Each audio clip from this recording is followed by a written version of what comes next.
is Liene and welcome back to my channel. It's May wrap-up. Books I read in May. May wasn't the greatest reading month, but I managed to read 8 books, but mostly because of my special project kinda thing that I mentioned in my TBR video. I managed to do it last minute, but I did it.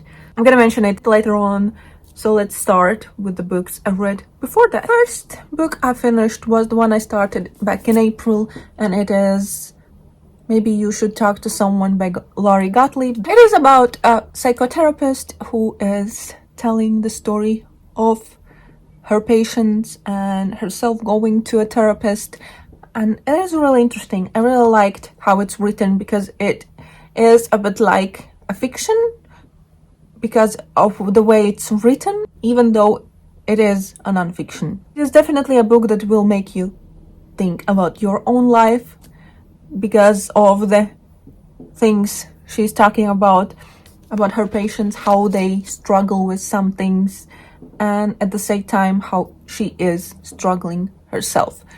So definitely a book worth reading. Next I read a book for Buzzword Reading Challenge, and it was Tur or There by Kristina Ullberg. This is a historical fiction set in Soviet times here in Latvia, and it was a weird story. It's kind of two timelines passed at this, I would like to call it like a cult, because it is somewhere in the woods and these people are kind of hiding there. There are rituals, some things mentioned, but like not really explained because it's from a young man's point of view and he just comes across them on an accident, and then in present time few of those people who were there have gone back there and found the diary. So like, yeah, it was weird.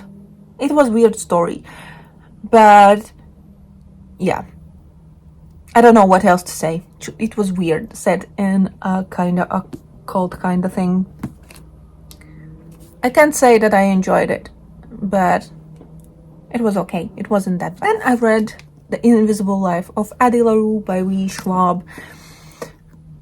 So I have like kind of mixed feelings about this book and difficult to explain feelings because I didn't hate the book. I didn't hate the story. I liked the story. I liked the idea of it. It was told beautifully, like the language, but it was really slow because it's just, I don't know, it's slow. It was really, really slow, and that was the thing I didn't enjoy. But it is about Addie who makes a deal with a dark spirit, and you know how it is with dark spirits. You don't trust them because they're gonna like find a loophole in your needs, like what you want to get, and twist it. So Addie makes a deal to escape her marriage, and she lives on, like she's immortal, but no one can remember her. After leaving the room, they just forget she exists. So she can't make really meaningful connections with people.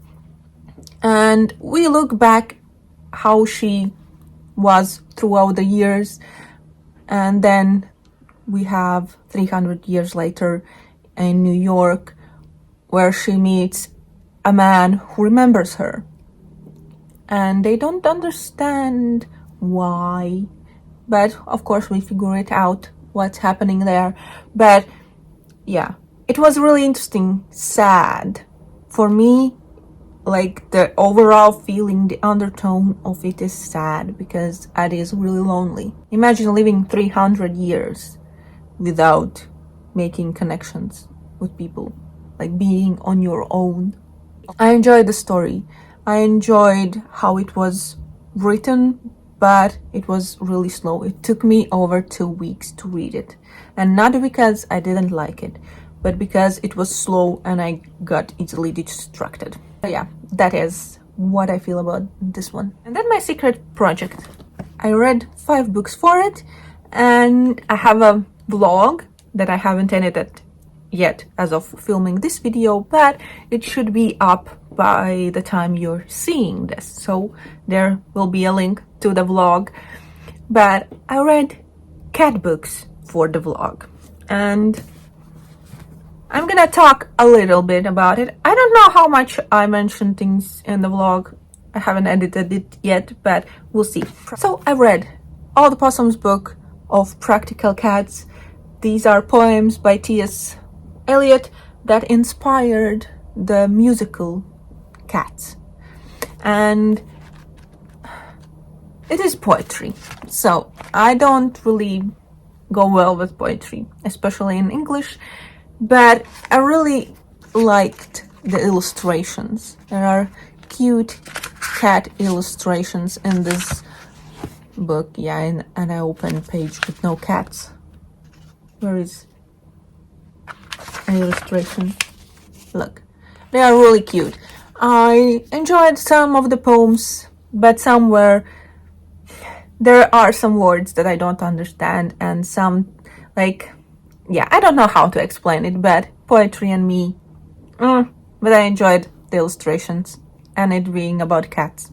Then I read Before the Coffee Gets Cold by Toshikazu Kawaguchi. This is a time travel story set in a cafe in Tokyo, I think.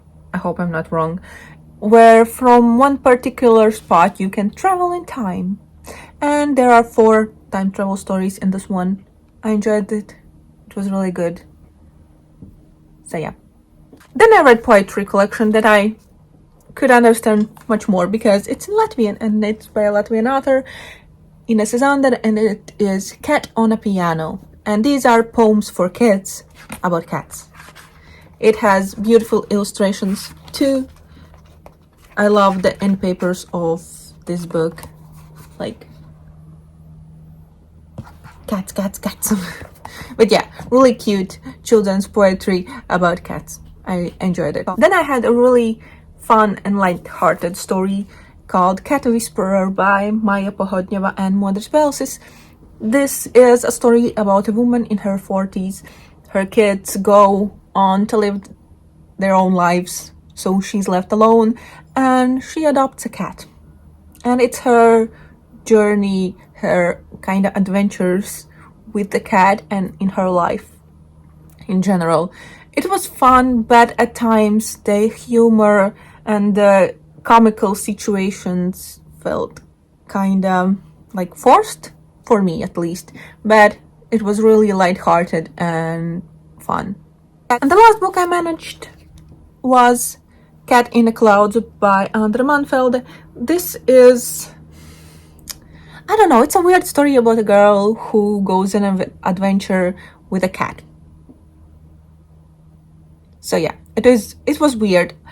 I don't know if I really liked it. It was weird. That's all I have to say. But there were some interesting, like, illustrations. I like illustrations in books. So yeah. Here is the cover kind of illustration too. Maybe kids would enjoy it more because I really didn't understand it with my adult brain. Maybe with kids' brains it's something different. But yeah, weird story. These were the 8 books I read in May. Please check the cat vlog. I'm gonna link it in the description box. Should be fun, maybe. I don't know. But yeah, please this time leave an emoji, a cat emoji, in the comments if you don't know what to say. And that's gonna be it for this video. Thank you for watching. I hope you enjoyed, and I see you in the next one. Bye! Like and subscribe and bell. There is a bell for the notifications.